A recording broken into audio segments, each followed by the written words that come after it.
Pujilah Tuhan buat hari yang indah ini. Kita bisa bersekutu dengan Tuhan. Kita boleh memuji, menyembah Tuhan. Kita boleh bertemu dengan Tuhan. Dan kita boleh bertemu dengan saudara-saudara seiman. Sebenarnya inilah sukacita kita yang sejati. Yaitu kita bersekutu dengan Tuhan. Berjumpa dengan Tuhan. Tidak ada sukacita yang lebih besar lagi daripada bersekutu dengan Tuhan.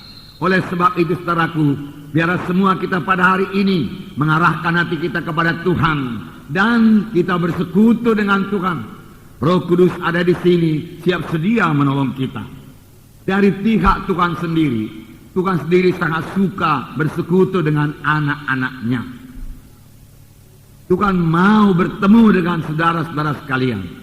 Tuhan mau berhubungan dengan kita semua pada hari ini. Di dalam Mazmur 25 ayat 14 saya membacakan kepada saudara. Mazmur 25 ayat 14. Tuhan bergaul karib dengan orang yang takut akan Dia dan perjanjiannya diberitahukannya kepada mereka. Nah, saudaraku, Tuhan sendiri rindu untuk bergaul karib, suka bergaul karib, bergaul intim dengan anak-anaknya yang takut akan Dia.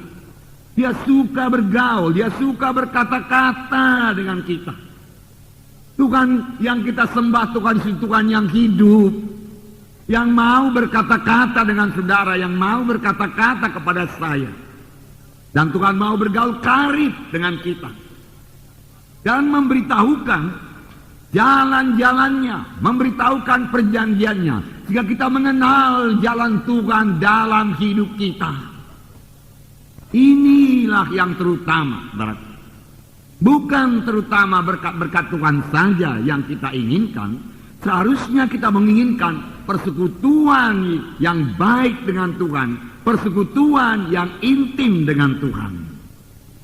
Dalam Wahyu 3 ayat 20, sering ayat ini kita dengar pada waktu memberitakan berita keselamatan, yaitu Tuhan Yesus mengetuk di muka pintu hati kita ini untuk menerima, untuk masuk dalam hati kita. Memang inilah keselamatan. Oleh sebab itu selalu diberitakan, saudaraku, dalam berita keselamatan.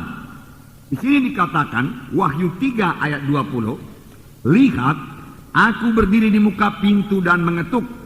Jika ada orang yang mendengar suaraku dan membukakan pintu, aku akan masuk mendapatkannya. Aku makan bersama-sama dengan dia dan ia bersama-sama dengan aku.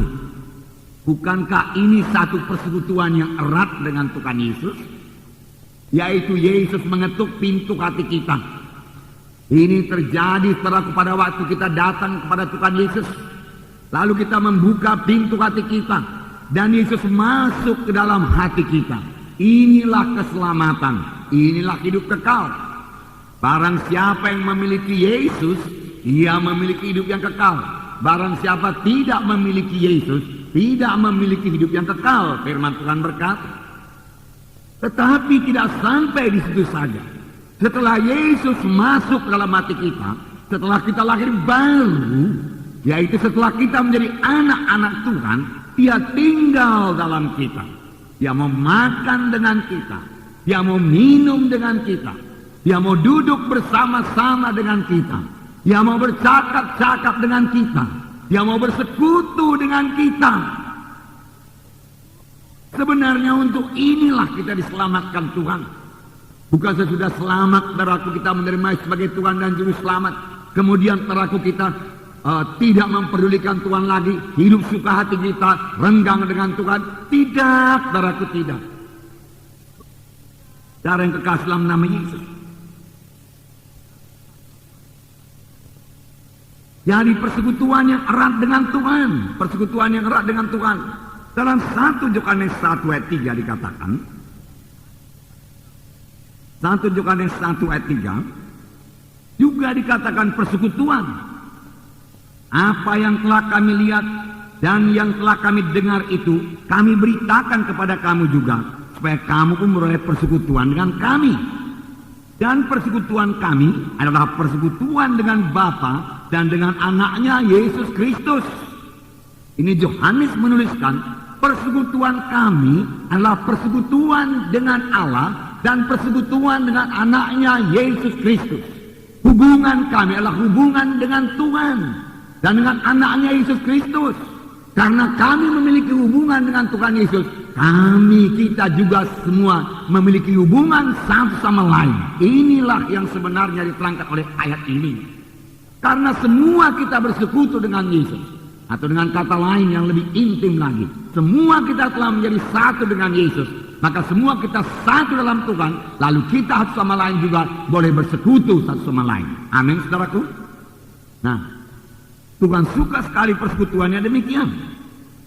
Dari mulanya, ini dimulai dari Taman Eden. Tuhan menjadikan manusia Adam dan Hawa. Setelah itu Tuhan datang ke dalam Taman Eden, mengunjungi Adam dan Hawa, berkata-kata dengan Adam dan Hawa. Tetapi kemudian persekutuan yang begitu indah dengan Tuhan terputus. Karena apa? Karena dosa. Dosa memang memutuskan hubungan kita dengan Tuhan sampai sekarang. Sekarang juga setiap anak Tuhan yang berdosa, saudaraku, maka persekutuannya dengan Tuhan mulai terganggu. Hubungan yang manis dengan Tuhan mulai renggang dengan Tuhan. Dan anak Tuhan tersebut harus mengaku semua dosanya dan bertobat. Lalu Tuhan akan mengembalikan persekutuannya indah kepada anak Tuhan tersebut. Sesudah itu, marilah pelihara persekutuannya indah dengan Tuhan. Bahkan persekutuan ini bertambah hari bertambah dekat, bertambah hari bertambah intim. Karena bertambah kita bersekutu dengan Tuhan, bertambah kita mengenal Tuhan. Sebenarnya tanpa bersekutu dengan Tuhan, tanpa memiliki perhubungan yang erat dengan Tuhan, kita tidak akan pernah mengenal Tuhan. Kita mengenal dari jauh saja, luaran saja. Dan jangan lupa saudara-saudara kita ini mempelai Kristus. Bagaimana kalau seorang istri tidak mengenal suaminya? Bagaimana seorang suami tidak mengenal istrinya? Dia boleh jadi hanya mengetahui namanya, kedudukannya, rupanya, dan lain sebagainya. Tetapi tidak pernah mengetahui hatinya, kehendaknya. Dan itu hanya bisa diperoleh kalau ada persekutuan yang erat satu sama lain. Nah, sesudah hubungan manusia dengan Tuhan terputus, Yesus saudaraku pergi ke kayu salib untuk memulihkan hubungan tersebut di atas. Saudara melihat bagaimana sengsara Tuhan Yesus supaya manusia ini boleh kembali ke sorga, supaya manusia ini boleh bersekutu dengan Tuhan, supaya manusia ini boleh mengenal Tuhan lagi.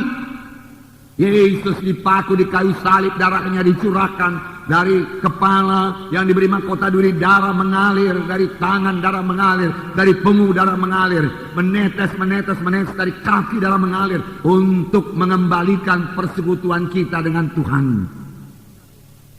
Supaya kita yang telah mati dalam dosa hidup lagi dan boleh bersekutu dengan Tuhan, boleh bersekutu dengan Tuhan, boleh bertemu dengan Tuhan. Inilah hidup yang kekal dalam persekutuan dengan Tuhan. Disitulah saudara beroleh segala-galanya.